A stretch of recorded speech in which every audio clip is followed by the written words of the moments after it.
Mga marites.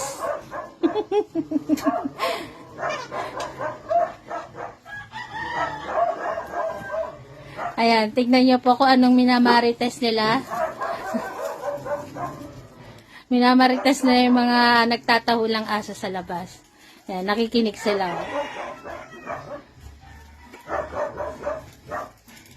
Si Jackie yun natahol.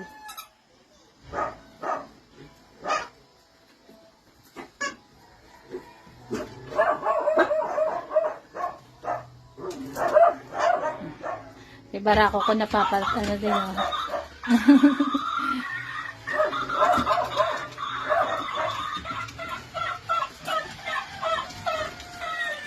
Ayan ang maingay si Jackie.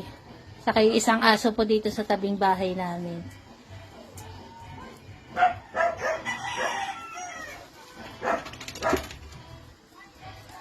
Sila nakikinig lang. Nakikimarites sila sa kapwa aso nila na nag-iingay.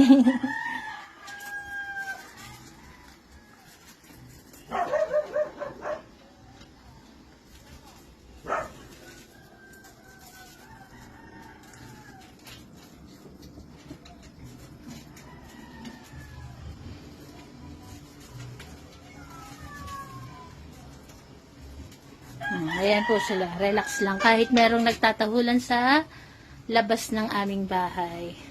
Ayan si Claire. With cross leg pa si Claire.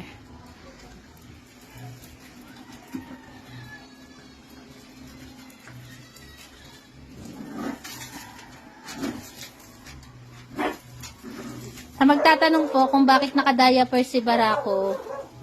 Kasi po nag-hit si Sarah.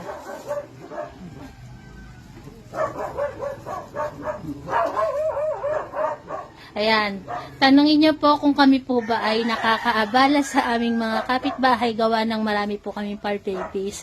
Pero ayan naman po yung kasagutan ko. Sa lahat po ng nagtatanong o sabihin na po na nakakaawa yung kapitbahay namin dahil sa mga fur babies namin. Kayo na lang po yung makakapag-judge dito po sa video na to kung ano po yung masasabi niyo po. Pero inaamin namin na may time naman talaga na nagtatahulan sila. Halimbawa po kung si Papa Perna nila umalis ng bahay.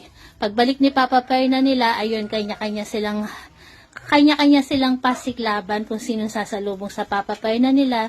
Doon aminado po ako medyo maingay sila kapag sumasalubong kapag dumarating kami o si Papa niya. Yun, aminado po kami doon maingay sila pag sumasalubong sila. Pero, saglitang oras lang po yun. Hindi matagalan. Kapag ganyan naman po, tahimik naman sila.